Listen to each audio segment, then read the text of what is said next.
hopeless. Wala po silang maipipresent na panlaban doon sa mga ebidensya na ihaharap at naiharap na ng prosecution.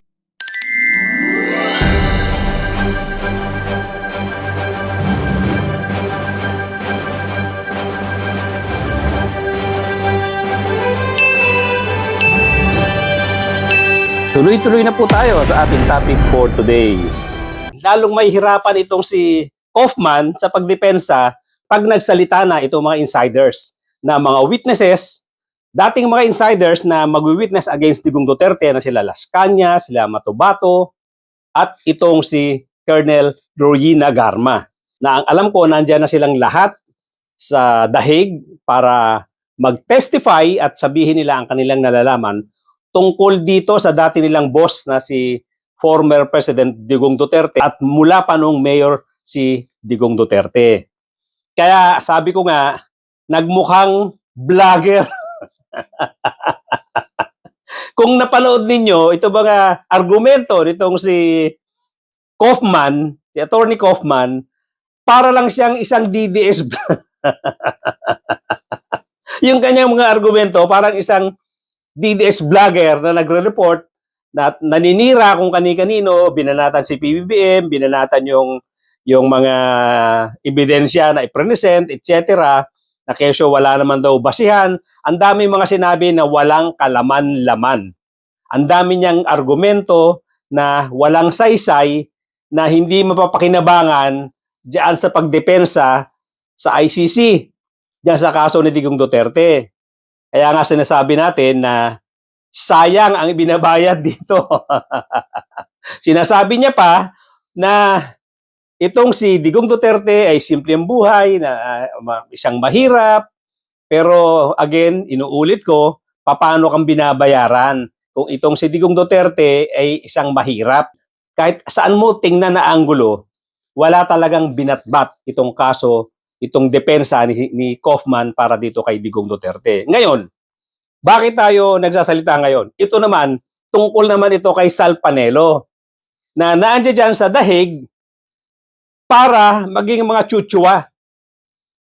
Ang trabaho nitong sila Sal Panelo, nila Delgra at iba pang mga lawyers na dinala dyan, malamang pinondohan or ginastosan itong si Sara Duterte para sumuporta sa tatay niya.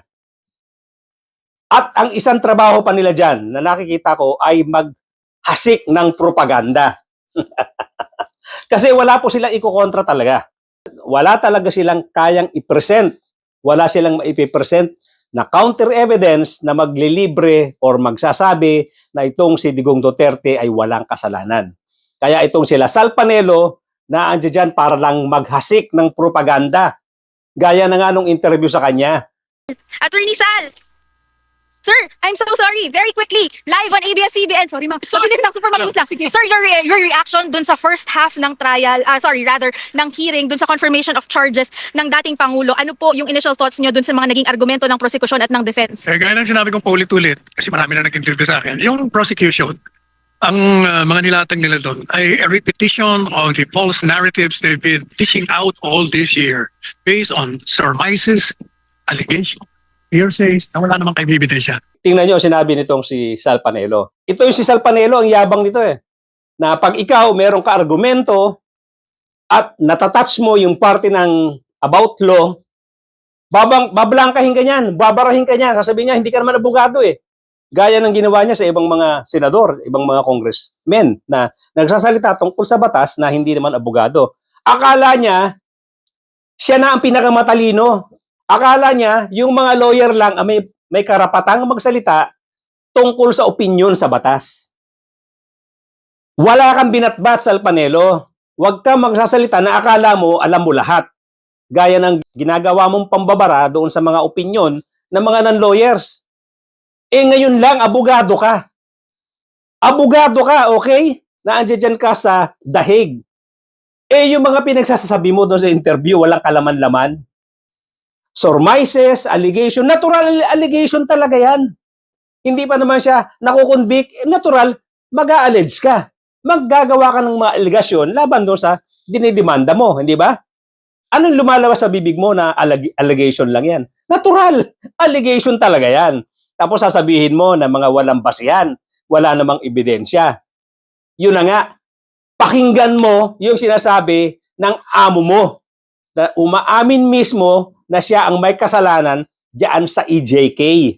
Doon pa lang sa mga video recording, sa mga speeches ni Digong Duterte na kung saan inaamin niya yung pag-utos, yung pagpatay, wala nang kawala ang boss mo. Wala talagang kawala si Digong Duterte rito. Wala na ang inyong iniidolo, wala na ang inyong ginodiyos na si Digong Duterte. Na wala namang kay ebidensya. Na wala namang kay ebidensya. Na wala namang kay ebidensya. Ang kasalanan ko lang yung mga extrajudicial killing. Ang kasalanan ko lang yung mga extrajudicial killing. Ang kasalanan ko lang yung mga extrajudicial killing. Sa bibig mismo nang gagaling ni Digong Duterte ang ebidensya. Ano ka ba? Salpanelo. Walang kalaman-laman ang argumento mo, parehong-pareho kayo nitong si Kaufman. Na ikaw, ang role mo dyan, binuro or ikaw ay pinadala dyan ni Sara Duterte para suportahan si Digong, pero ang trabaho mong number one dyan ay magpropaganda.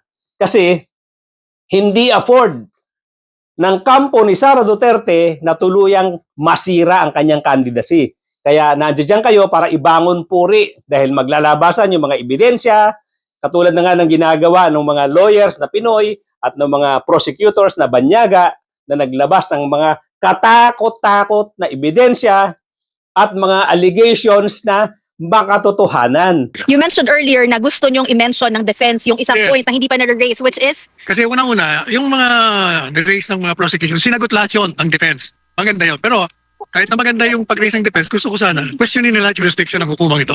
Kasi walang jurisdiction ito dahil yung mismong batas nila na lumikha sa kanila ay nagsasabi sa kanila, hindi kayo pwedeng pumasok sa isang bansa na may kakayahang umusig. Ay, ang bansa natin may kakayahang umusig. Okay naman daw yung mga sagot ng kanilang abogado na si Kaufman tungkol doon sa mga allegations. Pero dapat daw ipagdiinan dito yung jurisdiction nitong korte. Wala na kasing pupuntahan talaga eh.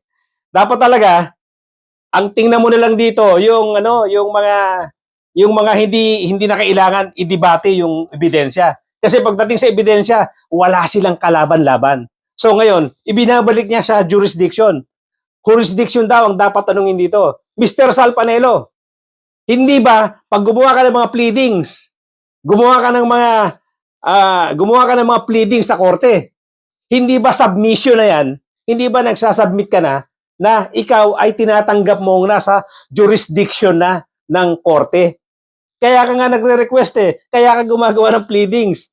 Andiyan dyan yung sinabi mo na, sinabi ng abogado nyo na kailangan, sinabi nyo na hindi na kayang humarap nitong si Digong Duterte dahil malilimutin na, may sakit na, mahina na. Or sinasabi nyo, nire-request nyo rin na mapagbigyan kayo na mabigyan ng pansamantalang paglaya or temporary liberty itong si Digong Duterte. Hindi ba yung mga pleadings na yan, ang ibig sabihin niyan, tinatanggap mo na ikaw ay nasa jurisdiction ng korte? Ang galing talaga nitong abogado na to. Oh. Ang dami niyong pleadings. Kung yang si Duterte ay kinidnap or inabduct at kung ano-ano pang mga aligasyon na sinasabi nyo at wala ngang jurisdiction ang ICC diyan kay Digong Duterte, bakit ang dami nyo request? Ang dami nyo request sa korte na sana pagbigyan kayo. Ilang beses yan, paulit-ulit, delaying tactics kayo. Wala na kayong ginawa kung hindi mag-request para hindi matuloy ang trial. At hindi matuloy, unang-una, itong confirmation of charges. Kung hindi nyo tinatanggap ang jurisdiction ng korte, hindi na kayo gagawa ng mga request na ganyan. So, pag automatic yan, hindi ba automatic yan na pag ikaw ay gumawa ng request diyan sa kidnapper nyo, di dapat tinatanggap mo na itong korte na to ay meron jurisdiction sa inyo or may jurisdiction dito kay Digong Duterte na inyong poon.